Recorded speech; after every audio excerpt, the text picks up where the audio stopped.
पणस तो ए सीजन चलती जेहेतु आपण मैंने बहुत प्रकार रेसिपी बनईकी खाई किंतु बिना मसला ग्राइंडिंग करी कि छेचा मसला देकी माने बिना छेचा मसला बिना मसला ग्राइंडिंग करके एते थिक ग्रेवी केमिति माने देखंतु केते टेम्पटिंग देखा जाउची पणस करी आ केही भी कहबेनी कि एथिरे मसला बटा दिया हेनी कि छेचा मसला भी पड़ीनी आउ लुक केते जबरदस्त देखाऊँगी आउ एथिरे जेमते देखि पारुथिबे कि गोटा रसुण मु पकेइची बिहारी स्टाइल रो पूरा बनईची ये पणस कठा रेसिपी आउ केते टेम्पटिंग देखाऊँगी देखंतु पूरा मटन रो पाखापाखि देखा जाउची कलर।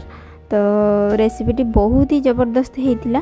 तो रेसिपीटी प्रथम रु शेष पर्यंत देखंतु जदि वीडियोटी भल लगिबो ताहले चैनल को सब्सक्राइब कर देबे आ वीडियोटी को गोटे लाइक शेयर और कमेंट कर देबे।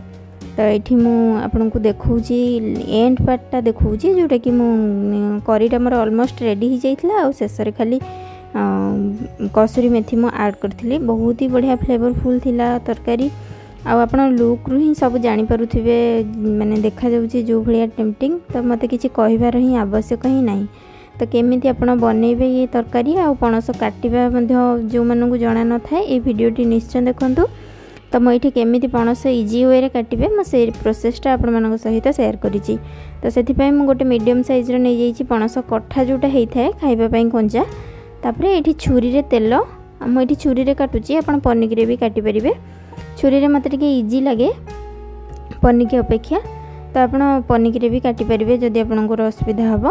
तो एमती माने जिगजैग हेइ थाए जो छुरीटा सेटा टिके माने भलो से काटि हुए सेटा धरि की रखे ना गोटे जगार स्टेबल होकर रहे एपट सेपट माने घुंचेनी जहाँद्वारा कि हाथ में बाजार चांस कम थाए। तो ये मुझे सबू केमती राउंड शेप रे फास्ट काटिकी ताकू पानी रे धोई नहीं जाऊँगी ना बहुत ही अठा बाहर ना पणसरू। तो ताकू टिके हाथ में भी आपन तेल लगे थे तो ताकू पानी रे प्रथम वाश करदे थरे तापर एमती गोटे राउंड नहीं कि ताकू मझिरू दी भाग करिकी ताकू एमती ता चोपा को आराम से आपण इजीली छड़े पारिबे। बहुत ही सॉफ्ट थाए ए पार्टा जहाँ आपण को स्टार्टिंग रे काटिबाटा टिके प्रॉब्लम हबो किंतु मते बहुत ही इजी लगे ए प्रोसेस रे काटिले। तो एमती ता चोपा को बाहर कर देले बस आपणकर जो साइज रो दरकार से साइज रो काटि नहीं जिबा। तापर ता मझिरे जो थाए जो हार्ड जिनसटा थाए सेटा तो खांतिनी। तो एमती जो सिरा सिरा थाए ता माने ताकू लागी कि जो हार्ड पार्टा थाए से उठ पूरा आपन काटि देबे। तो ये रेडी हो गला हमरो सब पणस कटा हेकी तापर आमे को माने रोसे आरंभ करिबा। एठी प्रथमे मु तेल नै जाउची आमे पणस को टिके फ्राई कर दबा कहिना पणस को फ्राई करिबा माने पूरा फ्राई करिबानी किंतु फ्राई करले तार टेक्सचर गोटे अलगा आसे करी रे आउ तार जो ए जो पाखुडा पाखुडा सेटा टिके फिटी जाए तो करी रे आउ टिके टेस्ट भलो आसे। तापर एठी मु लूण आउ हळदी नै जाइची स्वाद अनुसार लूण आउ हळदी कलर पाई सेथरे टिके पानी मिसेकी ए पणस कठा ऊपर ढाली देली। ए पानीटा हमर सुखिबा पर्यंत पानी मु एठी जमा माने गोटे रु 2 चम्मच पानी ही मिसेइची।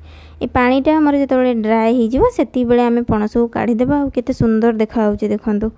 आ सेथिरु मु 2 चम्मच तेल दे देली प्रेशर रे तापर सेथिरे दे दबा हमर गोटा मसला एडी दालचीनी गोलमरिच लवंग तेजपत्र सब गोटा मसला दे दबा जीरा फुटे दबा। तापर मु एठी बड़ बड़ साइज रो 2टी पियाज को स्लाइस करके रखिथिली सेटा को ऐड कर देली। तापर आ गोटे रसुण को पाखुडा छड़े की रखिथिली एटा 10 रु 12 कोला हबो ताकू मध्य ऐड करनेली। तापर ताकू भलो से मिसेई दबा तेल सहित तापर एथिरे ऐड करबा आमे पाउडर मसला जहाँ सब हमर मसला डबारे थाए लूण हळदी लंका गुंड जीरा गुंड धनिया गुंड आ अल्प टिके मु मीट मसला ऐड करथिली कहना एटा जेहेतु मटन रो फ्लेवर आने पणस कठाटा। तो मते लगे कि मीट मसला पकेले टेस्ट आहुरी बेसी बढ़ी जाए आपण निश्चय थरे पकेकी देखिबे। तापर एठी मु पानी अल्प टिके दे देली मसलाटा एटा को आमे हुइसिल दे दबा प्रेशर रे 2टी हुइसिल दे देले 2टी हुइसिल दे सरला परे तापर मु आपन को देखौची मसला पोड़ी जिवो बोली मु पानी टिके दे देली। तापर एठी मु लीड बंद कर दोउची तापर एठी हुइसिल सब बाहरी गलानी।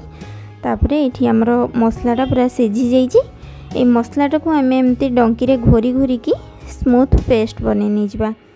तो ये जेहेतु कुक हो जाए तो आराम से ही माने हो जाए आमर पेस्ट हो जाए आराम से।